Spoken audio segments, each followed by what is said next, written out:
Irmãos, graça e paz, boa noite a todos. Prazer estar com vocês aqui nessa noite.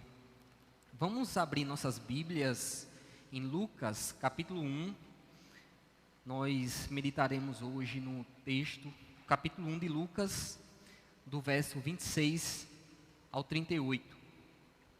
Como o pastor Jamerson já adiantou, essa mensagem está dentro da série de mensagens sobre a família da aliança. Nós falaremos com uma certa ênfase, um olhar especial sobre a vida de Maria, mas sempre dentro do enredo maior do Natal, do nascimento, do advento do Messias. Então a gente vai ler, daqui a pouco, Lucas capítulo 1, do verso 26 ao 38. Irmãos, você já parou para pensar que a concepção, a gestação e o nascimento de um ser humano formam um dos acontecimentos mais extraordinários da vida? Na metade desse ano, como alguns de vocês sabem, minha esposa ficou grávida. Sou pai de primeira viagem e, para mim, todo esse momento de gestação tem sido um tempo de se reencantar ou de reencantamento diante de Deus. Eu nunca tinha parado para ver de forma tão clara a manifestação do poder de Deus, como tem sido ver o crescimento, a gestação da minha filha, né?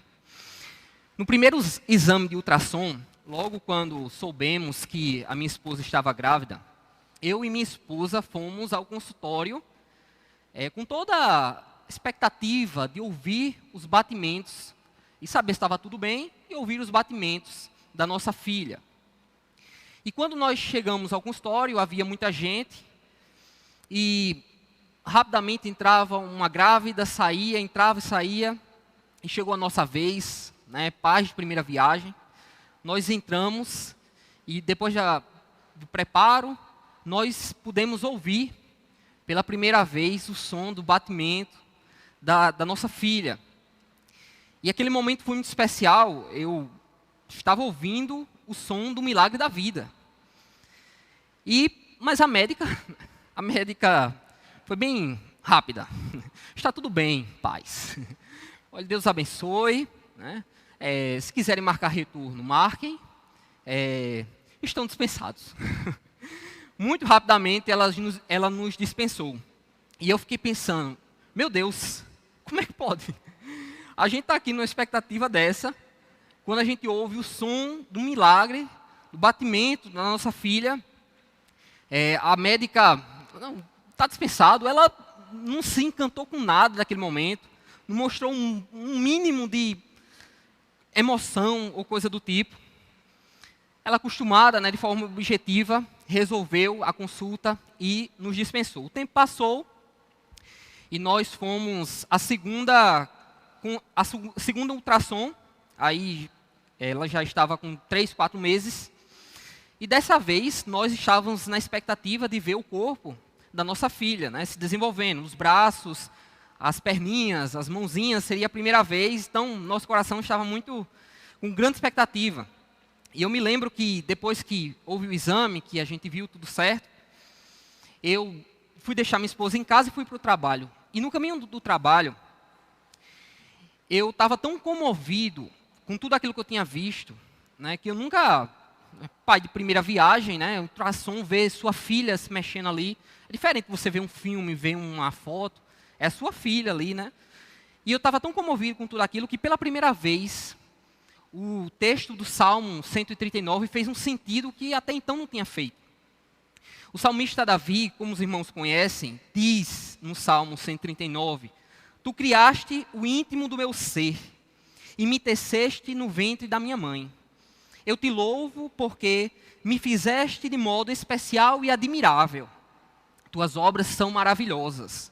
Digo isso com convicção. Então o salmista Davi, ele havia compreendido que só naquele dia, ele havia compreendido algo que só naquele dia fez sentido para mim. Deus é um grande tecelão.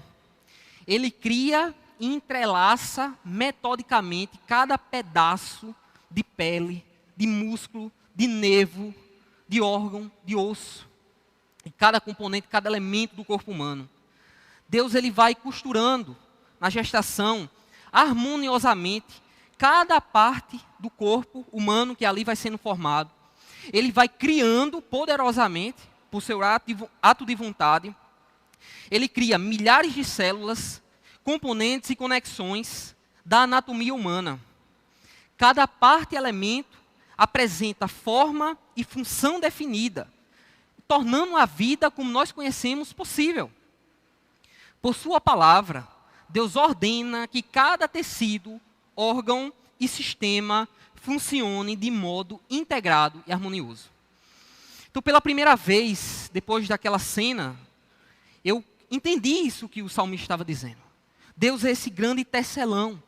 Ele cria e ele organiza e faz com que tudo funcione harmoniosamente para que a vida humana seja possível. E o salmista Davi, quando ele entendeu isso, ele disse: tuas obras são maravilhosas, digo isso com convicção. E eu dizia: meu Deus, que o Senhor seja louvado por sua grandeza, bondade e poder. Que ao Senhor sejam atribuídos honra, glória, autoridade, poder, riqueza, sabedoria e força pelos séculos dos séculos. Todo esse momento, meus irmãos, de concepção, de gestação, nunca mais me permitirão ver o Natal da mesma forma. Nunca mais. Natal é o evento da geração, gestação e nascimento miraculoso do Filho de Deus. O Pai, em obra conjunta com o Espírito Santo, como veremos nesse texto, teceu e costurou cada parte do corpo de seu Filho que encarnou. O milagre o Natal é o milagre mais extraordinário que nós temos ciência. Uma das coisas mais extraordinárias que nós podemos ler no relato bíblico. O Natal, irmãos, é a mensagem que a vida é um milagre, que Deus é poderoso demais e que o Senhor não se esqueceu de nós. O Natal é a memória que Deus Emanuel, Deus conosco, veio habitar em nosso meio. Então, vamos meditar nesse sentido, pensando à luz do poder de Deus, da graça de Deus, da mensagem, daquilo que Deus comunica para nós. Vamos meditar em Lucas capítulo 1, versículo 26 ao 38. Acompanhe comigo a leitura. O verso 26 diz: no 6º mês, Deus enviou o anjo Gabriel a Nazaré, cidade da Galileia, a uma virgem prometida em casamento a certo homem chamado José, descendente de Davi. O nome da virgem era Maria. O anjo, aproximando-se dela, disse: alegre-se, agraciada, o Senhor está com você. Maria ficou perturbada com essas palavras, pensando no que poderia significar esta saudação. Mas o anjo lhe disse: não tenha medo, Maria. Você foi agraciada por Deus. Você ficará grávida e dará à luz um filho, e lhe porá o nome de Jesus. Ele será grande e será chamado Filho do Altíssimo. O Senhor Deus lhe dará o trono de seu pai Davi, e ele reinará para sempre sobre o povo de Jacó. Seu reino jamais terá fim. Verso 34. Perguntou Maria ao anjo: como acontecerá isso se sou virgem? O anjo respondeu: o Espírito Santo virá sobre você, e o poder do Altíssimo a cobrirá com a sua sombra. Assim, aquele que há de nascer será chamado Santo, Filho de Deus. Também Isabel, sua parenta, terá um filho na velhice. Aquela que diziam ser estéril, já está em seu 6º mês de gestação. Pois nada é impossível para Deus.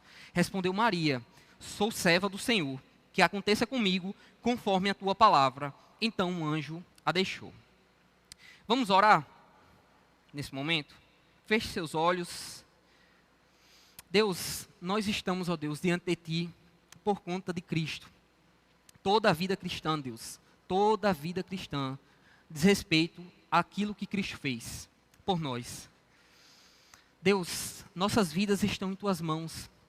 E nós, Deus, conscientes de tudo isso, colocamos, Deus, esse momento de ministração da Tua palavra diante do Senhor, rogando, Deus, o auxílio do Teu Espírito.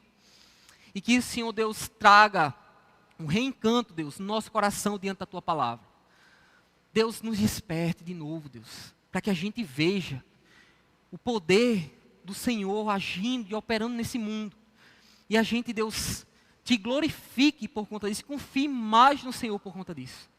Nos ajuda, Deus, não nos permita sairmos daqui com um espírito ainda materialista, preocupado apenas com as coisas desse mundo, ó Deus. Por favor, nos dá transcendência, Deus. Por favor, é tudo que te rogamos. Abre o nosso coração, Deus, para ver o céu, para ver, Deus, a manjedoura, como a palavra ensina. Porque isso pode mudar a nossa vida. Pode tornar a nossa vida mais vibrante diante do Senhor. Nos ajude, Deus. Em nome de Jesus. Irmãos, esse capítulo de Lucas, do verso 5 ao verso 25, tem um relato de que Zacarias, que era sacerdote do povo de Deus, ele era casado com Isabel, que era estéril. Acontece que Deus ele envia o anjo Gabriel e informa a Zacarias que sua esposa Isabel teria um filho chamado João. De fato, Zacarias ficou um tanto reticente, tanto que ele ficou sem poder falar até o dia do nascimento de João. O fato é que João seria um servo de Deus e seria cheio do Espírito Santo desde o ventre de Isabel. João seria aquele que prepararia o caminho para o Messias. Então, basicamente, do verso 5 ao verso 25, nós temos esse relato. Então, a partir do verso 26, que nós lemos, nós vemos que quando Isabel estava já no 6º mês, o anjo já tinha visitado Isabel há 6 meses, ele então é enviado por Deus para visitar Maria, em Nazaré. E aí, então, o texto vai se desenrolar. Vejam, o verso 26 e o verso 27 nos ensinam algo bem interessante. Maria, ela é descrita no verso 27 como uma virgem prometida em casamento a José. Por sua vez, José é descrito como descendente de Davi. Então, nós temos no verso 26 que Deus enviou o anjo Gabriel a Nazaré, onde Maria vivia. Ela era natural de Nazaré e depois criaria Jesus. Jesus, quando nasceu, ele sofreu perseguição e Maria voltou para sua terra natal, Nazaré, e criou Jesus lá. Ele é radicado em Nazaré. Há vários textos que a gente poderia ver sobre essas questões, mas o que nos interessa aqui de forma objetiva é perceber que existem 3 profecias sendo cumpridas nesse momento. A primeira, o nascimento do Messias por uma virgem, Isaías 7,14. Essa virgem morava em Nazaré, e onde ela criaria Jesus, Mateus, capítulo 2, verso 23. Por isso que Jesus é chamado de Nazareno. Por quê? Porque ele foi radicado em Nazaré. E seu noivo era descendente de Davi. Então, Jeremias e tantos outros profetas falaram, Isaías também falaram, da vinda do Messias, que seria descendente de Davi. E isso mostra que, no caso, José, quando a palavra diz que José era descendente de Davi, está deixando claro que Jesus, filho de José, também seria descendente de Davi. Se não bastasse isso, o autor, nos versos posteriores, especialmente no verso 32, diz a Maria, chama Maria de seu pai Davi. Fala com Maria, se dirigindo a ela no sentido de dizer, seu pai Davi. O que indica também que Maria era descendente de Davi. José e Maria eram descendentes de Davi. Ele nasceu de uma virgem moraria em Nazaré, seria radicado em Nazaré, e era descendente de Davi. Então, nesses versos, nós podemos encontrar o cumprimento de 3 profecias. Dito isso, a reação de Maria é um tanto interessante. Porque o anjo, ele chega e diz, alegre-se, agraciada, Deus está com você. Ora, Maria está ali no seu dia a dia, chega um anjo e diz, alegre-se, Deus está com você. Imagina o impacto que Maria teve. E a Bíblia, de fato, registra esse impacto que ela teve. A Bíblia diz, no verso 29, que Maria ficou perturbada ou temerosa diante das palavras enigmáticas do anjo. Os versos 26 ao 29 demonstram um certo enigma do Natal. Maria, ela vê um anjo, recebe aquela mensagem e fica ali no limbo, né? E agora, o que fazer? Perceba que Maria não é adorada pelo anjo, nem muito menos o anjo reconhece que ela é fonte de graça. O anjo diz que Maria é agraciada. Ou seja, ela é um agente, um sujeito passivo. Ela não agracia, ela é agraciada. Então o anjo ele só declara que ela recebeu uma graça especial, mas não que ela estava ou era capaz de distribuir qualquer tipo de graça. Mas vejam que o interessante aqui é que nós temos um cenário dramático. Esse enigma trazido pelo anjo possibilita um cenário dramático. Um anjo aparece repentinamente e diz algo enigmático. Maria se perturba e começa a pensar o que tudo aquilo poderia significar. No verso 29 é dito que ela ficou pensando no que poderia significar esta saudação. Então Maria está temerosa, perturbada interiormente, olhando para aquele anjo. Provavelmente Maria deve ter pensado: Deus vai fazer alguma coisa extraordinária com uma simples mulher, natural da pequena e irrelevante cidade de Nazaré? Provavelmente esse foi o pensamento dela. Agraciada, Deus me agraciou de alguma forma, por que eu? Eu sou do interior, uma cidade irrelevante. Quem sou eu, uma mulher simples? O que ele viu para fazer alguma coisa? Maria fica pensando. É bem pouco provável que Maria tenha pensado: Deus deve ter escolhido a mim e a José para sermos os pais do Messias que cumprirá todas as profecias do Antigo Testamento. A imaginação dela não deve ter ido tão longe. O fato é que Maria estava numa situação dramática, enigmática. O que podemos, irmãos, aprender com esses versos? Irmãos, nós também temos, como Maria, a certeza de que o Senhor está conosco e que todas as coisas cooperam para o nosso bem. Não é isso que diz a palavra? Coríntios fala que todas as coisas cooperam para o nosso bem. Jesus disse: ide por todo mundo, estarei convosco. Nós temos essas garantias, essas promessas na palavra. Contudo, como Maria, nós fazemos a mesma pergunta. O que quer dizer que somos agraciados e Deus está conosco em meio aos enigmas da vida? Deus está conosco. Deus está cuidando de nós, nós somos agraciados, mas o que isso quer dizer na prática? Em meio aos enigmas da vida. Como Maria, nós não sabemos sobre o futuro e nós tememos e nos perturbamos também.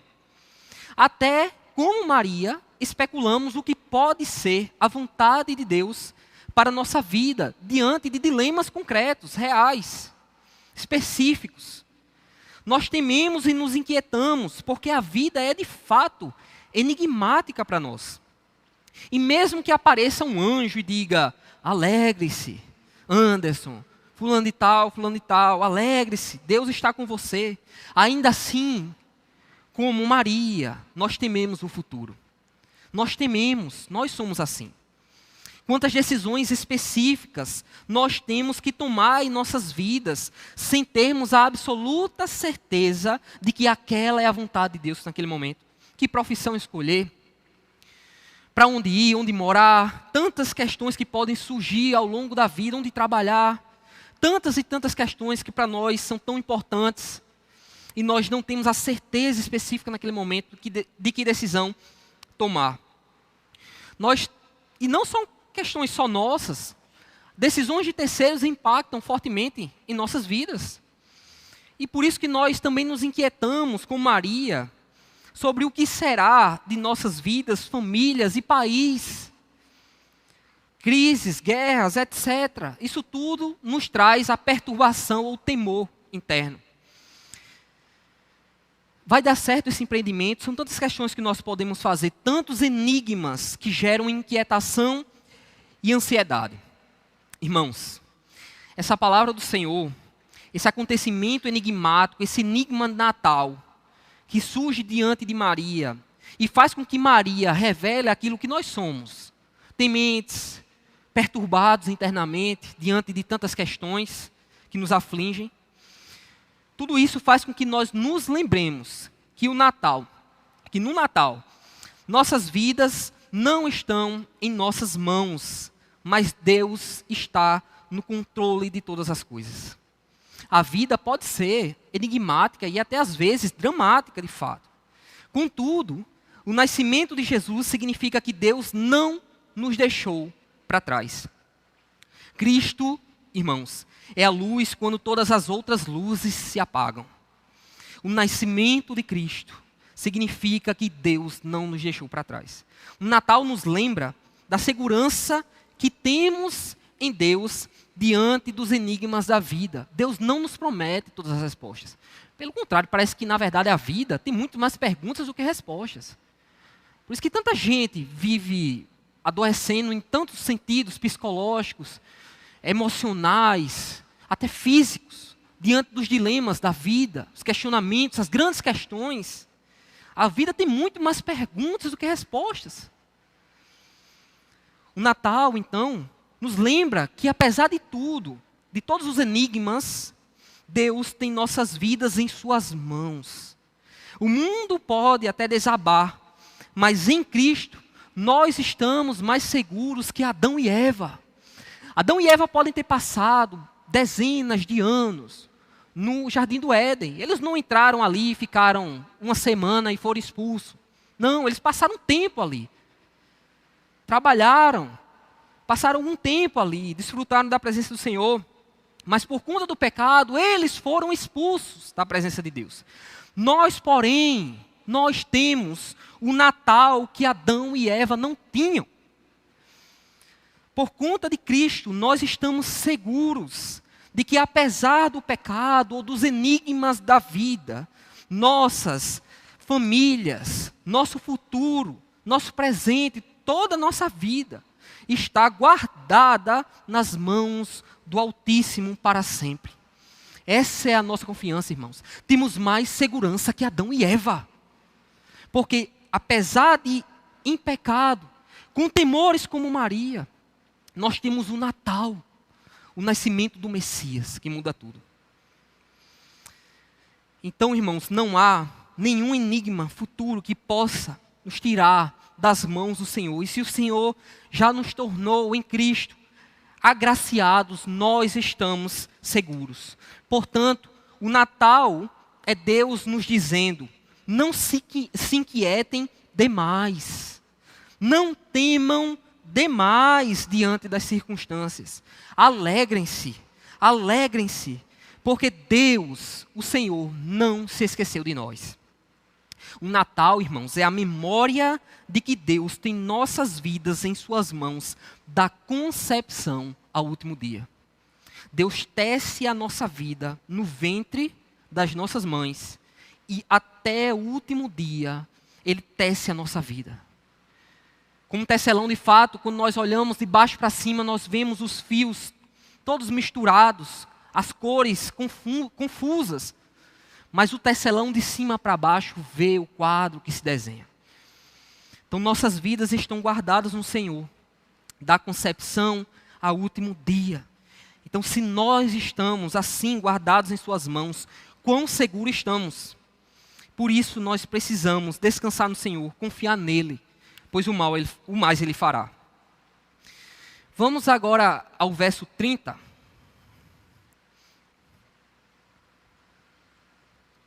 Vimos esse enigma do Natal, do verso 26 ao 29, e agora nós veremos do verso 30 ao verso 33, a mensagem do Natal.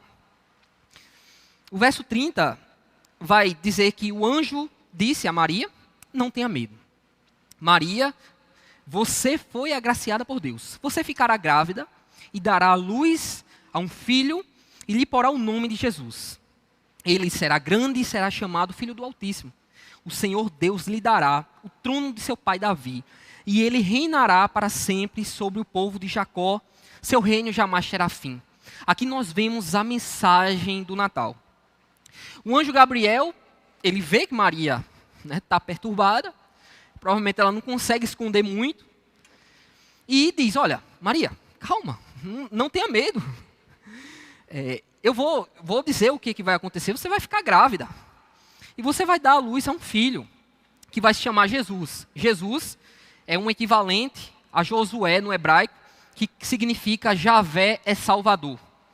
Então Maria, tenha calma, você vai dar à luz a um filho que será chamado de Salvador. E tudo mais que ele vai dizer. Agora veja, Maria, ela já estava com medo. Um anjo aparece e diz algo enigmático. Agraciada, alegre-se. Então ela já está um tanto temerosa. Agora, ela sabe que ficará grávida, estando noiva de um homem em uma sociedade extremamente conservadora. Além disso, ela sabe que pela lei, a infidelidade no noivado era punida com pena de morte por apedrejamento, de acordo com Deuteronômio 22. Ou seja, ora, Maria já estava com medo. E agora o anjo diz, vou lhe dizer o que vai acontecer. Você vai ter um filho. Ora, mas eu não sou nem casada. No caso, ela pensando, eu sou noiva. Parece que o conteúdo da mensagem aumenta o drama de Maria. Agora veja, irmãos, quando no verso 32 e no verso 33, o anjo comunica a mensagem, o teor da mensagem, nós podemos ver claramente que Maria deve ter tranquilizado o coração e se esquecido do seu drama pessoal. Porque ela recebe a mensagem clara que dará à luz ao Filho de Deus, o Messias. O anjo informa Maria que ela terá um filho grande. Grande tem um sentido no Antigo Testamento de magnânimo, de grande poder, autoridade, fama. Então quando se diz, você dará luz a um filho grande, um filho magnânimo, ele será chamado de Filho do Altíssimo. Ele será chamado Filho de Deus, do Pai Altíssimo, um título de Deus no Antigo Testamento. Ele vai receber o trono de Davi. Por quê? Porque ele é legítimo herdeiro do trono de Davi.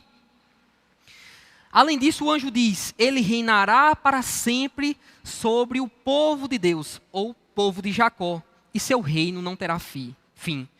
Claramente, Maria percebe que a mensagem que o anjo estava comunicando dizia respeito ao Messias, ao nascimento do Messias. Aqui nós temos, então, o resumo da mensagem do Natal. Jesus nasceria de uma virgem, sendo ele o Filho do Altíssimo, dono, herdeiro, legítimo do trono de Davi, reinaria para sempre sobre o povo de Deus e seu reino não teria fim. Essa, irmãos, é a mensagem do Natal. Em resumo, o nascimento do Filho de Deus por meio de uma virgem, sendo ele Filho do Altíssimo, herdeiro do trono, legítimo, vai reinar para sempre sobre o povo de Deus, excluindo aqueles que não são povo de Deus, e seu reino não terá fim. Aqui está o centro, aquilo que é o suprassumo, conteúdo do que é o Natal para um cristão. Veja, o Natal para o cristão não é só aquele contraponto de, como a gente fala, não se trata de Papai Noel, se trata do nascimento de Jesus. Veja, o nascimento de Jesus por uma virgem, sendo herdeiro legítimo do trono de Davi, Filho do Altíssimo, que teria um reino sobre o seu povo para sempre, excluindo todos aqueles que não fossem povo de Deus. Isso é a mensagem do Natal. Algo divisor de águas aqui. Então, essa mensagem do Natal indica claramente que Jesus é o Senhor, o legítimo, prometido das nações, e seu reino jamais teria fim. Veja, irmãos, a manjedoura dessa perspectiva. Olhe para a manjedoura dessa perspectiva. Natal não é o nascimento de um bebê quieto, silencioso, domesticável, que nós controlamos. A perspectiva do verdadeiro Natal é que o Redentor, e Senhor veio ao mundo e nada mais seria igual. Nada mais seria igual, nada mais. É um divisor completo e total de águas.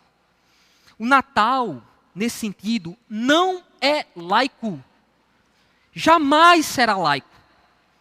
Você não pode ser neutro diante da manjedoura. Você não pode ser neutro, não tomar parte diante do nascimento de um rei, do Messias, do Senhor de todas as coisas. Muitos na nossa sociedade, na verdade, eu acho que praticamente boa parte da sociedade, a maioria dela, se brincar, quer um Jesus, em uma manjedoura laica, mas não em um trono. Um Jesus que possa servir aos interesses de todo mundo, que agrade a todo mundo. Os homens querem que Cristo permaneça um bebê inofensivo a todos os estilos de vida e formas de pensamento. Contudo, essa não é a mensagem do Natal. A mensagem do Natal diz que Jesus é rei, filho do Altíssimo, maior que Davi e Salomão, seu reino é eterno e ele é o Senhor de tudo e de todos. Diz que não há neutralidade diante da manjedoura e que ou estamos com ele ou estamos contra ele. Ou juntamos ou espalhamos. Ou servimos ou o vilipendiamos. O que significa tudo isso, Natal? Qual a implicação prática de tudo isso? Saber que a manjedoura não é laica, jamais será laica. Não pode haver neutralidade.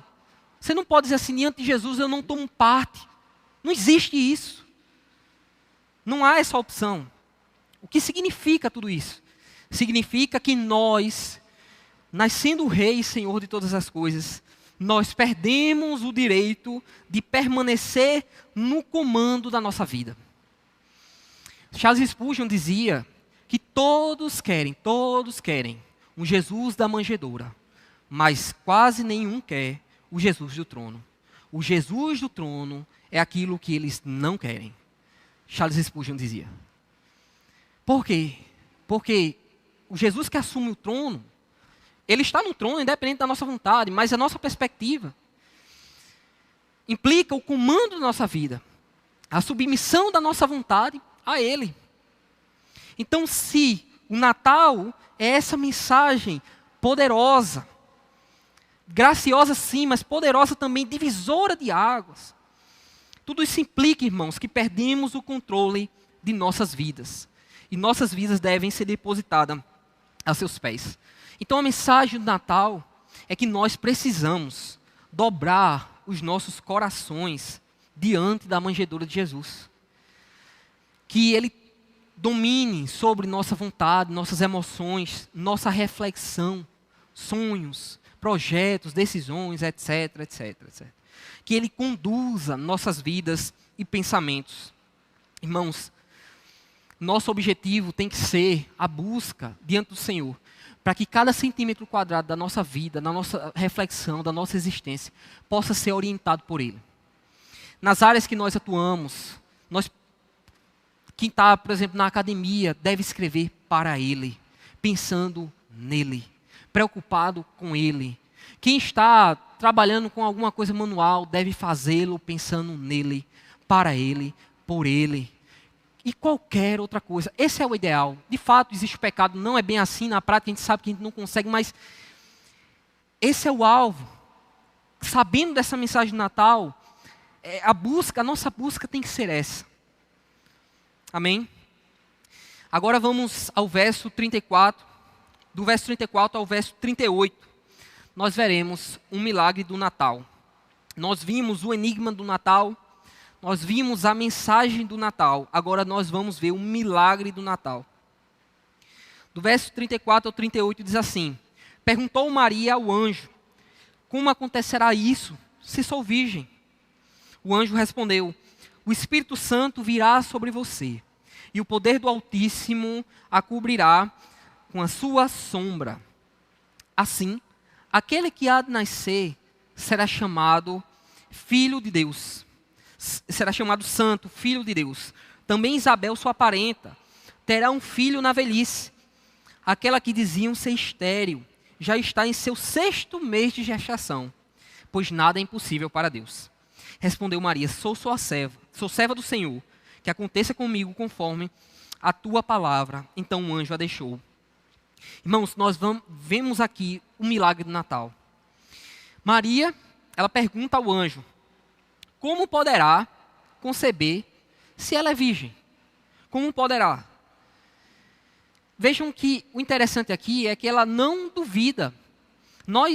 Eu mencionei, né, que Zacarias, quando Gabriel, o mesmo Gabriel, 6 meses antes, havia aparecido para Zacarias e dito: olha, sua esposa Isabel, que é estéril, vai ter um filho, você vai colocar o nome dele João, ele vai fazer isso e aquilo outro.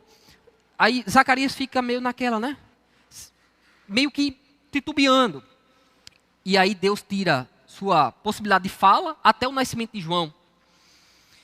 Maria não, vejam a postura de Maria. Como acontecerá? A preocupação dela é: como é que vai acontecer esse milagre? Ou seja, ela não pergunta se Deus é capaz de fazer o milagre. Ela só diz como ele vai fazer, eu quero saber como ele vai fazer.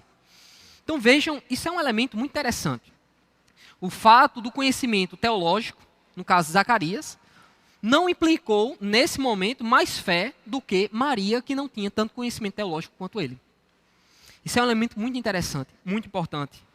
Quantos de nós já conhecemos irmãos, eu mesmo já conheci quantos irmãos, de fé simples, mas aquela fé mesmo, né? Aquela fé que, meu Deus, mesmo com pouco conhecimento. Vejam como isso é interessante, né? Como o poder do Altíssimo opera dando fé, graciosamente. Pois bem, dito isso, o anjo ele vai agora apresentar o milagre do nascimento virginal, ou nascimento virginal, como comumente usamos na teologia. O que diz o anjo? O Espírito Santo virá sobre você e o poder do Pai, do Altíssimo, te cobrirá com sua sombra. Irmãos, esse é um dos textos mais difíceis da Bíblia, por muitos e muitos fatores. Bom, existem aqueles que se opõem à fé cristã, dirão que isso de o Espírito Santo vir sobre, né, e o poder do Altíssimo cobrir, remeteria a relatos pagãos da antiguidade, em que aqueles deuses se encarnavam e tinham relações sexuais com uma mulher para gerar um filho que se tornava um semideus. Então algumas pessoas dizem que esse relato é meio mitológico, né? Parece aqueles relatos antigos. Por óbvio, a Bíblia não está falando isso, né? Não tem nenhum tipo de dimensão, ou nesse sentido, de relação sexual, coisa do tipo. Eu entendo, eu estou mais próximo daqueles comentaristas que dizem que o Espírito Santo virá sobre Maria e o poder do Altíssimo a cobrirá com a sua sombra, remete a alguma linguagem ou algumas passagens do Antigo Testamento em que o povo de Deus estava reunido no templo e a palavra de Deus diz que o Espírito vinha sobre aquele povo e manifestava a sua glória sobre aquele povo. E muitas vezes, no Antigo Testamento, pessoas se colocavam no chão, né, em adoração a Deus, né, não conseguiam ficar de pé, usando a linguagem do Antigo Testamento. Então, o que parece aqui, remetendo a esses textos do Antigo Testamento, é que o Espírito, o Pai, o poder do Altíssimo, ele cobre Maria com a sua sombra.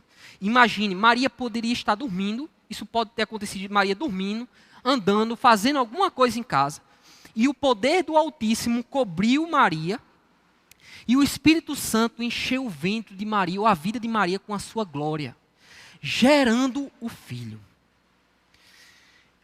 Olha que profundo. Parece que Deus, eu pensava sobre isso hoje, parece que Deus está fazendo assim, ó, abrindo 5 centímetros da fresta de algo glorioso que Ele está fazendo. 5 centímetros para que a gente veja um milagre. Não dá para explicar, obviamente, como tudo isso se deu nos mínimos detalhes. A Bíblia não explica, a gente fica, meu Deus, como pode ter sido? O que a gente vê aqui é um milagre acontecendo. Um milagre da geração. Aí quando a gente vai para Salmos 2, diz: Tu és meu filho, eu hoje te gerei. Aí Hebreus capítulo 1, verso 5, diz, olha, o pai disse isso a algum anjo? Não, ele disse ao filho, Deus, tu és meu filho, eu hoje te gerei. Indica a geração do Filho de Deus, que é o ato da ação do Pai, o Altíssimo, que cobre Maria, ou protege Maria com a sua sombra. O Espírito Santo, ele vem sobre Maria e enche Maria de sua glória. E o Filho, de forma consciente e com vontade deliberada, ele se submete ao Pai e encarna, toma a forma humana. E Jesus, como um homem, como uma mulher, mulher que é gerado, ele vai ser gestacionado, passa pela gestação, nascer e assim sucessivamente. Detalhe, por óbvio, que Jesus é Deus, continua sendo Deus. E ele assume, sendo Deus, a forma de homem. Vejam como quando a gente para pensar como isso se deu, a nossa imaginação viaja, né? Porque o que está acontecendo, o que a Bíblia está relatando aqui, é um milagre extraordinário, que não tem nenhum outro relato na Bíblia parecido, nem na história, nem em qualquer mitologia ou coisa do tipo. É uma ação da Santíssima Trindade que decidiu no seu conselho, em que o Filho se submete ao Pai, toma a forma humana, e o Espírito Santo seria depois aquele que vai auxiliar, ajudar a sua igreja e avançar o reino, inaugurado por seu Filho na terra. Veja o quanto há aqui, o quanto está em jogo aqui. Então, o Filho, ele se submete, e a Santíssima Trindade trabalha harmoniosamente para que o Natal se torne possível. Veja a perspectiva da palavra sobre o que é o Natal, irmãos. Vejam que milagre extraordinário. Não deixe sua mente confusa quando você entra no shopping, vê uma manjedoura. Ou um filme que você vê aquele bebezinho lá. Vejam o que a Bíblia está fazendo, ela está descortinando, para a gente ver pela flecha a glória de Deus. De fato, a gente não vai conseguir alcançar isso, mas a gente está vendo alguma coisa do que Deus está fazendo. A encarnação, então, irmãos, é por obra do Pai e do Espírito Santo, fazendo Jesus homem, né, gerando, né, colocando Jesus nessa situação de homem como nós, mas não contaminado pelo pecado hereditário de Adão, passado por herança entre os homens. Interessante que a Bíblia usa esse termo, né, gerado, não concebido, que é o termo mais comum que nós usamos entre nós, né, no nascimento de uma criança, foi concebida, a concepção de uma criança. Jesus, ele é gerado por essa ação do Pai e do Espírito Santo, e ele se coloca nessa situação de submissão, para que seja gerado, colocado nessa situação de ser filho, um corpo humano. Veja como isso é poderoso. E ele nascendo assim, ouvindo a terra assim, ele não é contaminado pelo pecado hereditário de Adão. Por que Deus fez tudo isso? Porque Deus estava preservando o filho de ser contaminado pela herança do pecado de Adão. Que diz a palavra, Salmo 51, e todos nós nascemos com essa raiz pecaminosa. O salmista já falava isso também. Todos nós nascemos com essa natureza pecaminosa. Jesus não, porque ele foi guardado pelo Pai, foi operação do Pai e do Espírito Santo, gerando o Filho. Aquele embrião gerado por obra do Pai e do Espírito Santo se desenvolveu no ventre de Maria e nasceu, sendo ele, em todo esse tempo, Deus homem, santo, puro e imaculado. Era um embrião Deus homem. Era o bebezinho gerado ali, se desenvolvendo Deus homem. Nasceu Deus homem, viveu Deus homem. Que coisa extraordinária, irmãos, e gloriosa ao mesmo tempo. O anjo, então, informa a Maria, ele diz que além da Virgem Maria, né, que ela conceberia o filho, em todo esse milagre, na verdade, sob a operação desse milagre, né, por parte do Pai, do Filho e do Espírito Santo, a estéril Isabel já estava grávida por concessão divina fazia 6 meses. O anjo então diz assim, olha, nada é impossível para Deus. Ele está dizendo, olha, Deus pode fazer com que uma estéril engravide. E Deus pode fazer com que uma virgem tenha filho.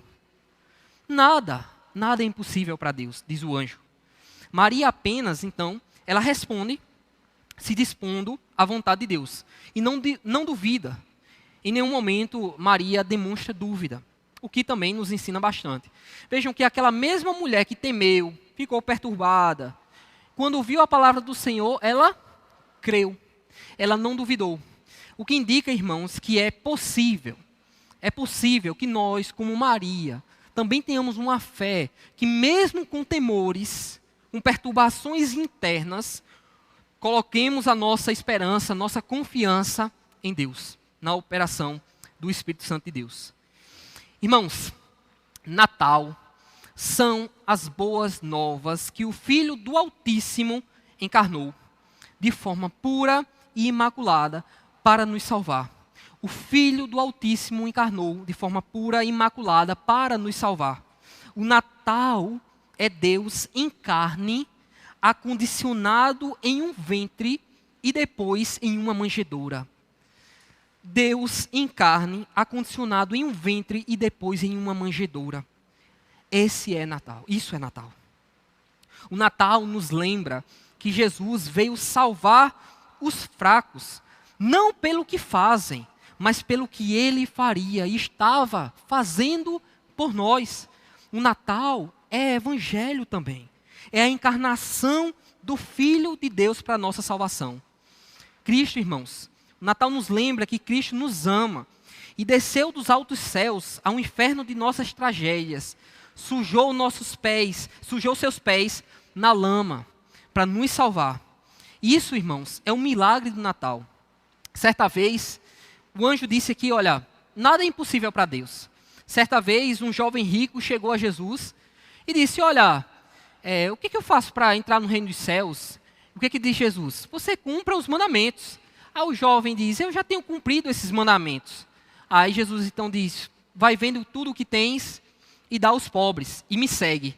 O jovem o que faz? O jovem fica triste e vai embora porque tinha muitos bens. O que os discípulos dizem a Jesus? Senhor, como é possível algo assim? Se um rico que é agraciado por Deus por ter riquezas e cumpre a lei não pode ser salvo, quem poderá ser salvo? O que diz Jesus? Em Mateus 19, Jesus diz, para vocês a salvação é impossível, mas para Deus todas as coisas são possíveis. O Natal nos lembra disso também. Que Deus está tornando possível a salvação. Ele é capaz de nos salvar dos nossos pecados. Natal é obra da Santíssima Trindade para possibilitar a salvação de pecadores através dos méritos de Jesus na cruz. Natal são as boas novas e que Deus Pai não é um Papai Noel tirano, que retribui conforme as nossas boas obras durante o ano. Tem uma pergunta terrível no final do ano. Então é Natal, o que você fez? Essa é uma pergunta opressora. Porque, se formos sinceros, nós vamos olhar para esse ano, nós vamos ver uma série de erros. E também de pecados, de fala, de pensamento e tantas coisas. Mesmo tentando acertar, a gente erra. Então é Natal, o que você fez? Meu Deus, se o Senhor for me dar pelo que eu fiz, deu ruim. Perda total. Mas graças a Deus, meus irmãos, pelo Natal em Cristo Jesus. Porque apesar de nós mesmos e de nossos pecados, nós podemos dizer, graças a Deus por Jesus Cristo. A última palavra sobre nossas vidas não é nossa. O Natal é sobre o triunfo de Deus sobre nós e sobre nossos malfeitos. O Natal é um drama poético em que Deus diz que não desistiu de nós.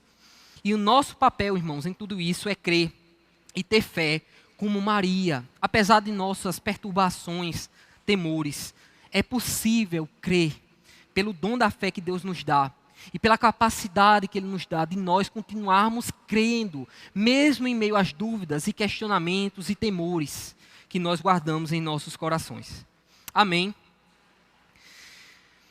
Irmãos, vocês lembram do quanto eu fiquei maravilhado em ver minha filha sendo formada no ventre de minha esposa. Agora imagine o Pai, o Espírito. O Pai cobriu Maria com a sua sombra e o Espírito Santo veio sobre ela. O Pai e o Espírito Santo operaram, formando o corpo do Filho. Guardaram o Filho, protegeram o Filho de qualquer mácula. Ele foi gerado, foi gestado em pureza e santidade e nasceu de forma imaculada. Jesus foi o único homem gestado por mulher que não herdou pecado em sua natureza. Para nós, irmãos, a concepção, gestação e nascimento já são milagres extraordinários. Agora veja o que foi essa geração, essa gestação, o nascimento do Filho de Deus. Como os céus olharam para todos esses acontecimentos. O Filho de Deus encarnou e assumiu um corpo humano. Imagine Deus Pai e o Espírito Santo tecendo cada parte do corpo do Filho. E o Filho se submetendo voluntariamente ao Pai. Natal é a mensagem de que nós não podemos deixar de nos encantar, de nos maravilhar e render glórias ao Senhor. E eu termino dizendo isso. Eu acho que uma das maiores características da nossa era é o desencantamento. Eu falo isso, a gente poderia dizer até autores não cristãos que falam isso, Max Weber, por exemplo, diria que o mundo na modernidade se tornou desencantado, porque ninguém acredita em milagre, ninguém acredita no poder de Deus, ninguém se maravilha, todo mundo olha para esse mundo como relações materiais, compra e venda, guardar dinheiro, comprar coisa, se relacionar, ter filho e botar o filho em uma boa escola, etc, etc. O mundo é desencantado. Não existe glória. As pessoas antigamente, diria Max Weber, olhavam para uma coisa e via milagre, via a ação de Deus. O mundo podia estar desmoronando, mas as pessoas viam a ação de Deus. Hoje nós não vemos o mundo mais assim. O Natal, meus irmãos, é a mensagem que nós não podemos deixar de nos encantar, de nos maravilhar. Filhos de Adão, para usar uma expressão de C.S. Lewis, filhos de Adão, não desanimem demais, não deixem de ver a glória de Deus se manifestando nesse mundo, por meio da natureza, as relações sociais, tantos milagres todos os dias. Deus é um tecelão, um grande tecelão, que tem nossas vidas em suas mãos, da concepção ao último dia. Maria, quando passou por toda essa experiência, ela respondeu dizendo ao Senhor: minha alma engrandece ao Senhor, e o meu espírito se alegra em Deus, meu Salvador. Depois ela disse: santo é o seu nome. E diz: a sua misericórdia estende-se aos que o temem de geração em geração. Essa deve ser a nossa oração, meus irmãos. Diante da palavra do Senhor, engrandecê-lo, se alegrar em nossos corações na sua salvação, honrar o seu nome e agradecer por sua misericórdia que se estende de geração em geração, assim como fez Maria. Amém? Vamos orar? Baixe sua cabeça e vamos fazer uma oração nesse momento.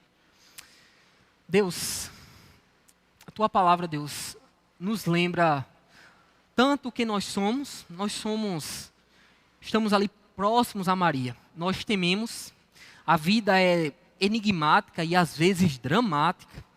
Nós nos perturbamos em nosso espírito. Nossa mente por vezes está inquieta.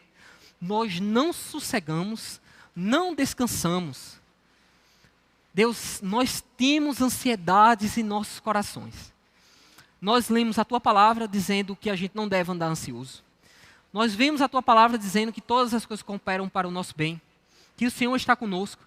Mas como Maria, de novo, falta-nos, por vezes, ó Deus, a plena confiança a ponto de não temer. Nós tememos, nós nos perturbamos, ó Deus. E mesmo assim, ó Deus, o Senhor não desistiu de Maria. O Senhor manteve seu anjo lá, revelou a promessa e fez tudo o que fez em Maria, por meio de Maria, para a tua glória. Ó Deus, nós confiamos que assim o Senhor pode fazer em nós também. Talvez, ó Deus, no término dessa mensagem, nossas inquietações e temores permaneçam em nossos corações. porque nós não temos o pleno domínio sobre o que pensamos, sentimos, sobre nossos temores, ó Deus.